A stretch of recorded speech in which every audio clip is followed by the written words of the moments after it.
Welcome to Crime Time Reports, where we unravel long-standing cold cases that have finally been solved. Join us as we explore captivating stories of justice prevailing over mystery.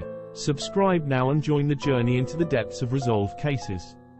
In the spring of 1975, on March 25, two young sisters, Catherine and Sheila Lyon, aged 10 and 12 respectively, embarked on a seemingly routine trip to a nearby mall. Little did anyone know that this innocent excursion would mark the beginning of a harrowing mystery that would grip the Washington metropolitan area. The Lyon sisters vanished without a trace, leaving their family and community in a state of shock and anguish. The disappearance of Catherine and Sheila Lyon triggered an unprecedented law enforcement response, launching one of the most extensive police investigations in the history of the Washington metropolitan area. Despite the tireless efforts of law enforcement and volunteers, the Lyon sisters remained elusive, their fate shrouded in uncertainty. Over time, a few suspects emerged, including Lloyd Welch, a convicted criminal with a disturbing history. Welch had provided an account of witnessing a suspicious individual at the mall on the day the Lyon sisters went missing, adding another layer of intrigue to the case. The investigation experienced periodic re-examinations, but tangible leads remained scarce. It wasn't until 2013 that a breakthrough occurred, when Sergeant Chris Homrock stumbled upon Welch's interview. As investigators delved deeper into the evidence and Welch's potential involvement, the pieces of the puzzle began to come together. In 2014, authorities publicly identified Lloyd Welch as a person of interest in the Lyon sisters' disappearance. The following year, a significant development took place as Welch was indicted on first-degree felony murder charges for his alleged role in the tragic events of that fateful day in 1975. He admitted to 2 counts of first-degree murder, acknowledging his abduction and killing of Catherine and Sheila Lyon in 1975, a confession that sent shivers down the spines of those who had followed the case for decades. If you're eager for more intriguing cases, make sure to subscribe to Crime Time Reports. Don't miss out. Subscribe now. Officers Milton Curtis and Richard Phillips, dedicated members of law enforcement, were brutally murdered, igniting a relentless investigation that would span decades. For 45 years, the shadows of uncertainty loomed over the case, until the puzzle pieces finally fell into place in 2003. 3 years after the life-altering events that claimed the lives of Curtis and Phillips, a crucial breakthrough emerged. The murder weapon, a grim relic of the past, was discovered in an unexpected backyard, a mere mile away from the crime scene. A chilling connection to a purchase at a Sears store in Shreveport, Louisiana.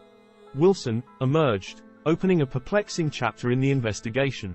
The enigmatic figure known as George D. Wilson would unknowingly cast a veil of anonymity over the true perpetrator, Gerald Mason. This veil of secrecy would be a key factor that allowed the case to go cold, leaving justice agonizingly out of reach for the grieving families and determined investigators. The tides of justice began to shift in 2002 with the advent of advanced computerized fingerprinting technology. A renewed examination of the evidence revealed a crucial match. Partial left thumbprints lifted from the steering wheel of the stolen car pointed to a man previously convicted of burglary in 1956. This pivotal revelation led law enforcement to the doorstep of Gerald Mason. Wilson finally found himself in the harsh glare of truth. Confronted with irrefutable evidence, he admitted to the heinous murders of officers Curtis and Phillips. Shockingly, his confession extended to a disturbing spree of violence that included the assault of 4 teenagers, one of whom he brutally raped. It was a tragic encounter with Curtis and Phillips that ultimately pushed Mason to commit the unthinkable, silencing the officers to escape the consequences of his other crimes. In 2017, after serving 14 years behind bars, Gerald Mason met his end within the confines of prison walls. The case that had eluded resolution for decades finally reached its conclusion. The vanishing of Etan Patz stands as a haunting enigma that gripped the nation's collective consciousness for decades. In 1979, the innocence of childhood was shattered when young Etan Patz vanished without a trace, leaving a trail of unanswered questions in his wake. The nation was captivated by his heartbreaking story, as parents everywhere grappled with the unsettling notion that their own children might be vulnerable to the same inexplicable fate. In 1985, a glimmer of hope emerged as Jose Antonio Ramos, a convicted child sexual abuser with ties to Etan's former babysitters, surfaced as the primary suspect. Despite mounting suspicion, the scales of justice struggled to find equilibrium. as the elusive veil of evidence prevented Ramos from facing the consequences of his alleged actions. The turning point arrived in 2012, when Pedro Hernandez stepped forward with a shocking confession. His admission injected a renewed sense of urgency into the case. Charged with second-degree murder, Hernandez became a central figure in the ongoing quest for justice. Finally, in 2017, a definitive chapter was penned in the story of Etan Patz. Pedro Hernandez was sentenced to life in prison, his fate sealed with the possibility of parole after serving a minimum of 25 years. In the quiet expanse of Elkhart County, Indiana, a chilling crime would etch its mark into the annals of local history. May 2002 saw the life of Robert Reed cruelly extinguished within the confines of his own home, forever altering the fabric of the tranquil community. The scene that greeted investigators was a tableau of horror. Reed lay lifeless, robbed of his possessions and brutally murdered. Blood, like a macabre tapestry, pooled around his battered head, bearing testament to the violence inflicted upon him. The DNA collected from the scene, though plentiful, proved an enigma, offering no conclusive link to anyone beyond the victim himself. The search for justice seemed destined to remain a haunting puzzle, with the perpetrator's identity hidden amidst the chilling evidence. But in 2021, Sergeant Greg Harder of the Elkhart County Police, a dedicated investigator, unearthed a potential breakthrough, a minute detail previously overlooked. A solitary droplet of blood on Reed's shirt hinted at a disturbing sequence of events. This newfound piece of evidence held the promise of unraveling the mystery that had eluded resolution for years. The DNA analysis yielded a name: Marcus Love. Love's blood was inexorably linked to the crime scene. Further examination revealed a disturbing truth: Love's blood was intertwined with Reed's, a chilling testament to the violence that had unfolded that fateful day. The hows and whys of Love's connection to Reed may forever remain a puzzle, but the relentless pursuit of justice knows no bounds. In 2022, the wheels of justice turned once more as Marcus Love was arrested for the murder of Robert Reed. The DNA evidence, once a cryptic enigma, now served as an unerring beacon guiding law enforcement toward the elusive truth.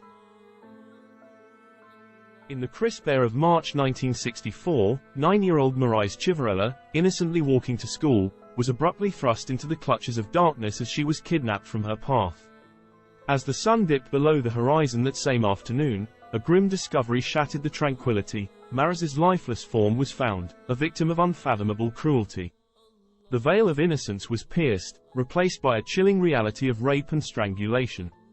Over 230 dedicated members of the Pennsylvania State Police fervently pursued answers, sifting through the fragments of evidence, hoping to unveil the face of the perpetrator. Yet, despite their unrelenting efforts, the truth remained elusive, shrouded in the mists of uncertainty.